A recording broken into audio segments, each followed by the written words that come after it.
Inside Pediatrics contains real-life surgical scenes in a hospital environment. Viewer discretion is advised. On this episode of Inside Pediatrics. By all rights, he probably should have died based on the numbers. He's made a lot of little steps, but I don't think none are as big as getting off ECMO. It's our honor to be here. Children's Mercy is a Kansas City treasure, and we got to take care of it. In the middle of America lies one of the busiest independent nonprofit children's hospitals in the country. Go inside the operating rooms and the transports.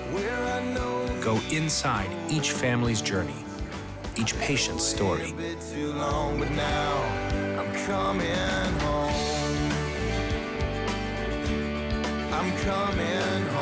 Go inside Pediatrics at Children's Mercy, Kansas City.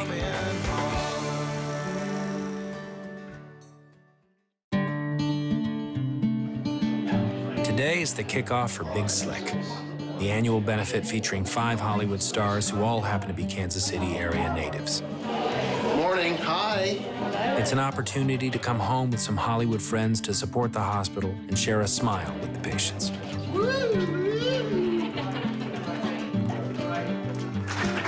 So welcome to Children's Mercy. My name's Michael Artman. I'm the head of pediatrics here and the pediatrician in chief. And I'd just like to formally announce that the boys are back in town. We are absolutely delighted. Today, the Big Slick event is kicking off. So we've got Jason, Rob, Paul, and David. And the buzz around here has just been phenomenal. They've raised well over $1 million. And that goes to improve the lives of these kids while they're in the hospital and after they get discharged. So their impact is profound. And I want to thank you for what you do. We really appreciate it, and so do the kids and their families.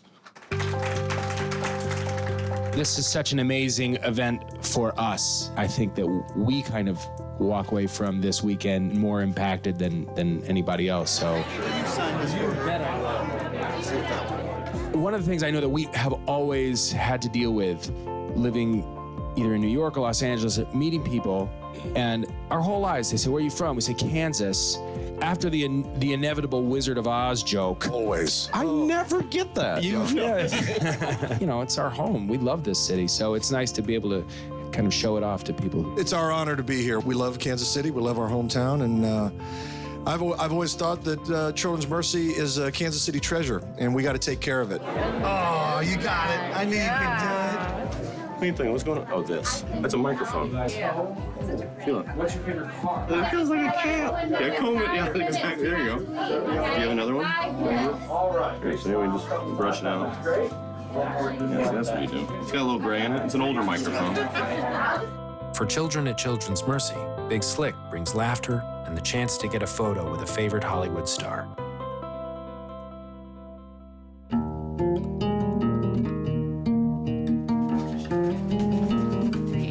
Piper Jarvis has been in the Neonatal Intensive Care Unit for 3 weeks. An incredible accomplishment, since doctors weren't sure she would survive after delivery, with a hole in her diaphragm and other problems. She's improved enough that doctors are able to reduce her breathing support. She seems like she likes it. No more shaking, right? So we'll wait about an hour. Keep an eye on all of her vitals and how comfortable she is breathing, and then we'll check a blood gas and see how she's tolerating it. Piper had a good night overnight. We switched her to the conventional vent. And how much oxygen is she? 40%. Okay. We kind of chatted a little bit with staff last night about maybe switching a vent. Someone said, well, if we switch that vent, you might be able to hold her. So we've switched her to traditional vent, which is a huge deal. My whole mantra of not being in a hurry with this child is being tested because I want to hold her so badly because I didn't think I ever would. So we're pretty darn excited about it. The morphine we dropped yesterday, and she seemed to tolerate it that well. Okay.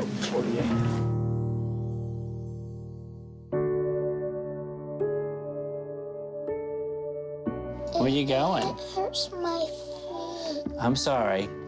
Elijah has sickle cell anemia. It's a disorder he was born with. Actually, his oldest sister, Essence, had it and died from it. And I think his parents were concerned that he might follow the same path. There's only one cure for sickle cell, and that's bone marrow transplant. Okay, good luck. That's even faster than the last time, Elijah.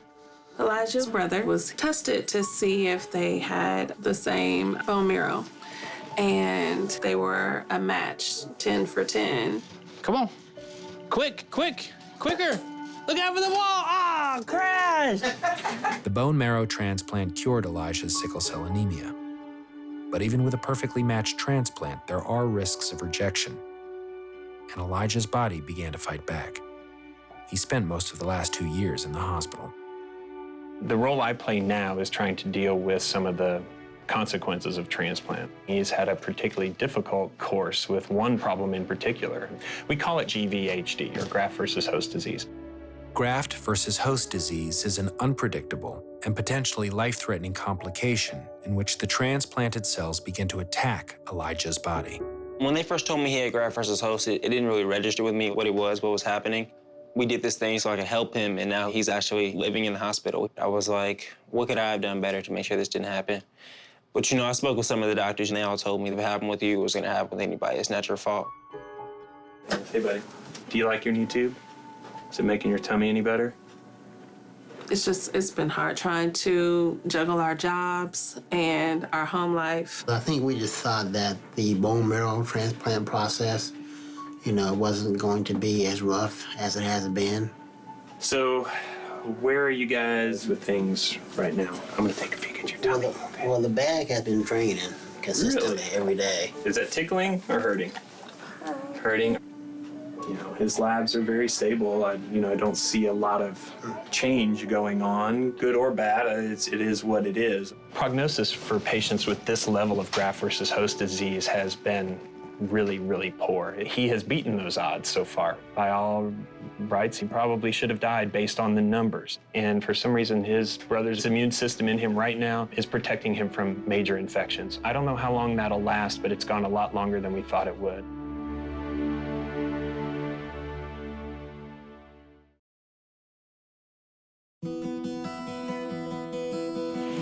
What are you doing? What are you doing?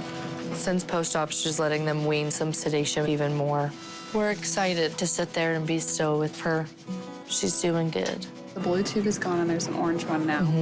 And she's off her nitric. Oh, wow. Yeah, That's we good. turned it off at 2 and she's been done pretty great. grouchy about She's that. had a crazy day today.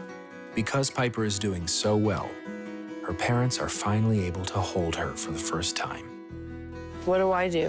You're just gonna literally sit in that chair and we're gonna make you guys comfortable. She's gonna go first. I call dibs. That's right. I'm allowed to have her first. Oh, Okay. oh my gosh. Oh, y'all are gonna scare me. Hi, boo-boo. What are you doing? She looks like she's in her happy spot.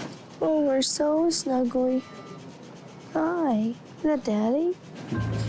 We signed up a long time ago for a roller coaster and we didn't know how it would end. And the last 3 weeks, there's been ups and downs. And, today is just a big moment. So we're just going to soak everything up today and go to the next step. This is one of those big baby steps that we're really excited about.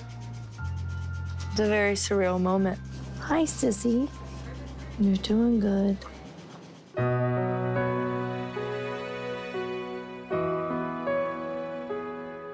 Baby Tobin has been on ECMO life support for 2 weeks.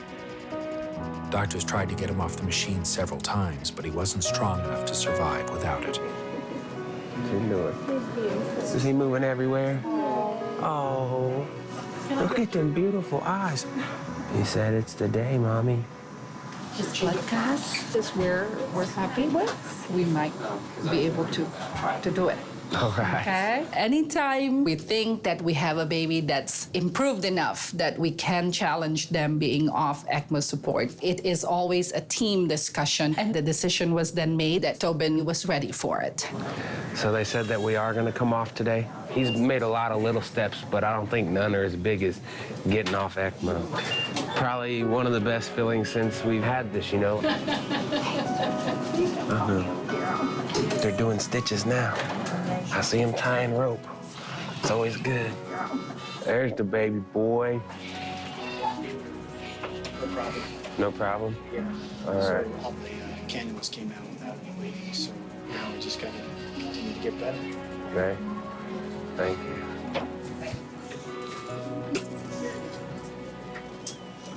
I've been pretty good. So I'll be out at least a couple of hours. He needs to rest anyway, so he had a long day.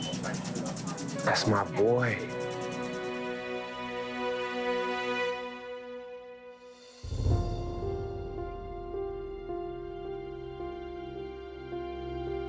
He started getting more pain in his ab, and it became so frequent. We even doubled his pain medication, and nothing was helping at all.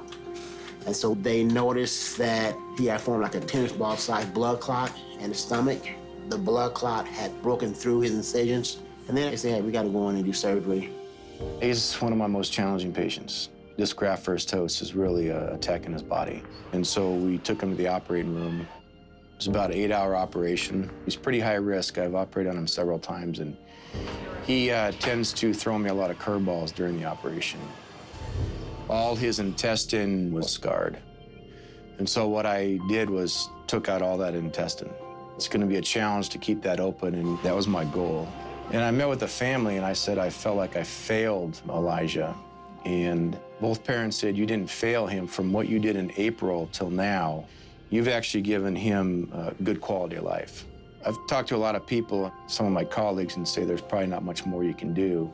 I hope and pray every day that we'll get him through this, and I'll keep fighting to get him there.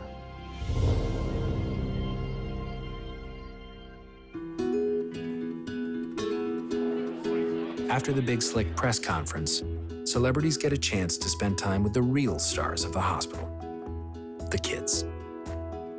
I like your haircut. I feel like our hair is very similar, and I would like to get some bangs. So maybe I'll just ask for your haircut. Press conference is great because, again, it's kind of like a show, but the hospital visit is really those intimate one-on-one interactions. I'm gonna take 3 of them up to Florence and okay. All of these celebrities got to go around to the floors and go into the kids' actual rooms because some of these kids just aren't healthy enough to be able to be in a big group setting. Nice to see you. Thanks for having us back. Yeah. We got to see the 3 funniest guys in comedy go speechless because there was a very serious game of slapjack going on. When the jack comes up, you pop them and then you get the stack. Gotcha. This pot's getting big. Oh, boy. Oh, yeah. Oh, Dominic, all right. So you're Dom. Oh, there it is. Oh, look at that. Yeah. Not even distracted. The kids took the center stage, and the comedians were actually the observers. And those little moments you couldn't script out. Oh, man. That's a big one. You're out of cards. Oh, They so took then your that's stash. how somebody wins. Can you still slap in? I gotcha. They didn't want to leave. And you see some of the busiest people that we've ever met wanting to take 5 extra minutes with these kids. That's when you realize that these very funny guys are here for a very serious reason. I'm sorry, but I'm gonna have to steal your guys' friends because we have a bunch of other kids waiting. But you guys are probably okay with that because you're probably thinking, you came in here and just ruined our slap check. Jack's waiting to be slapped.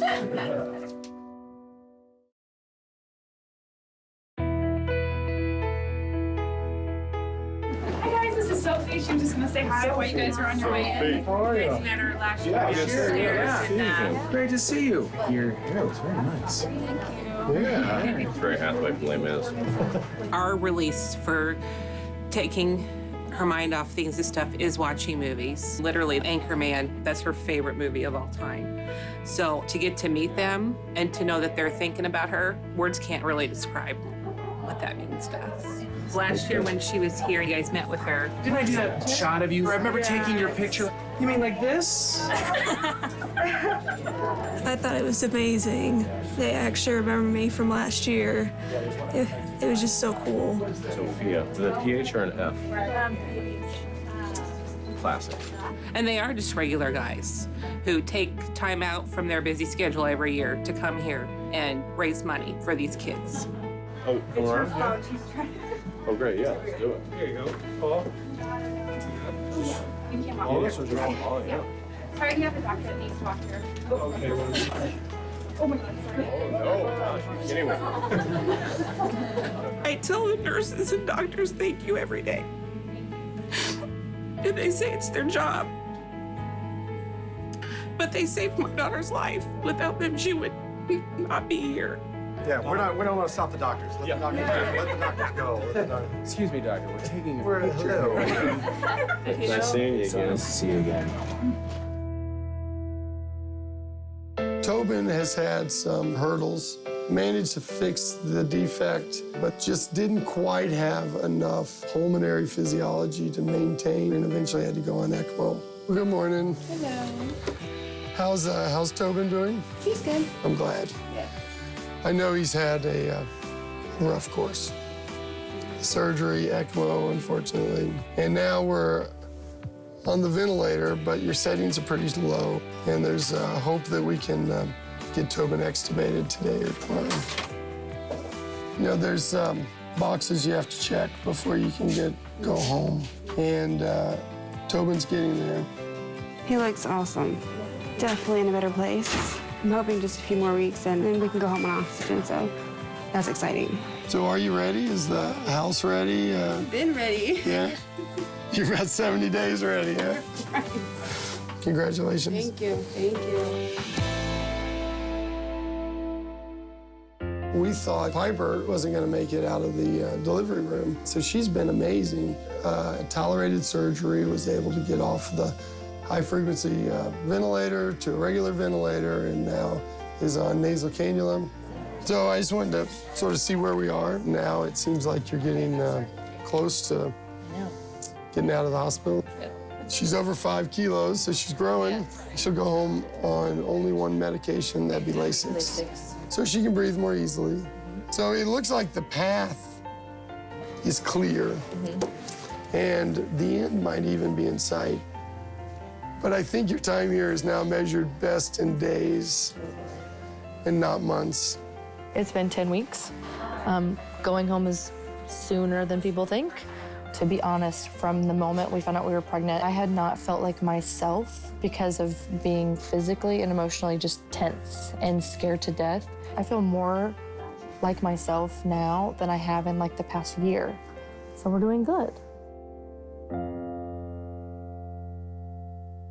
Both Piper Jarvis and Tobin Crossfield have been here more than 10 weeks. Both had diaphragmatic hernias. These things for both of these babies are all things that require those babies to be here.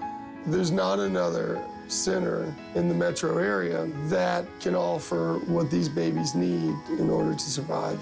If you need the highest level of care, and that's Children's Mercy, both these moms had reason to wonder whether getting home would ever be possible.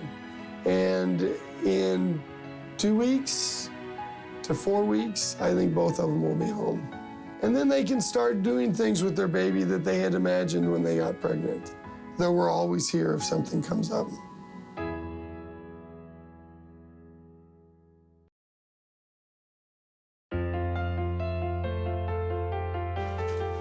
Elijah is still in the hospital after surgery, but he's enjoying a better quality of life, one day at a time. How are you, buddy? Is it hurting right now? Just where the scar is? You can touch it if you want, because it's healed. It's healed up. I'm so happy. Things look good.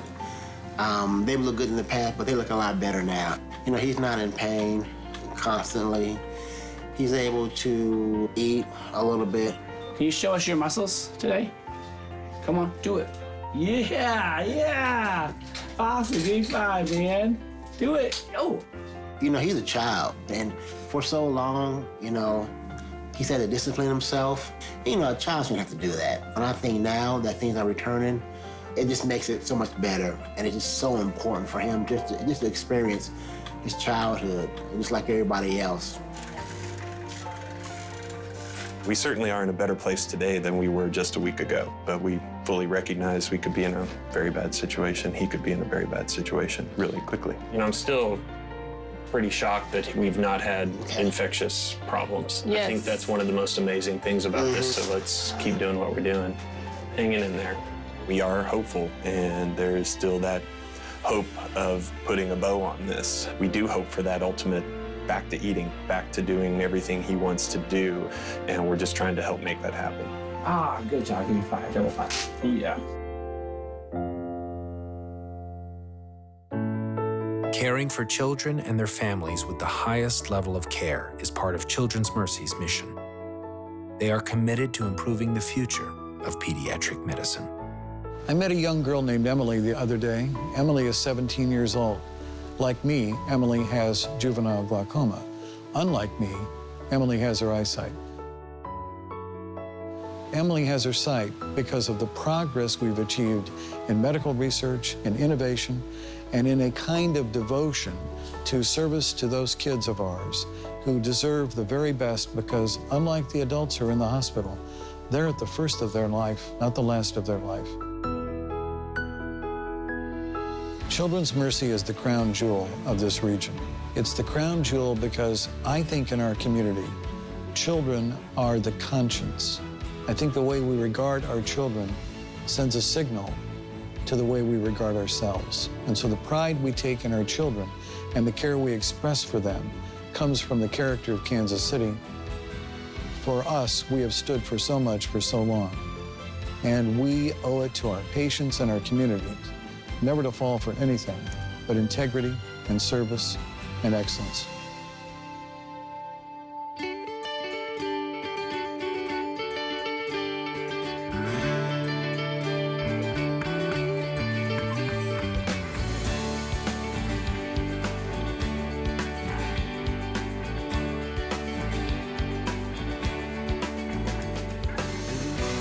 So I'm coming home, where I know these roads. I've been away a bit too long, but now I'm coming home. I'm coming home. I'm coming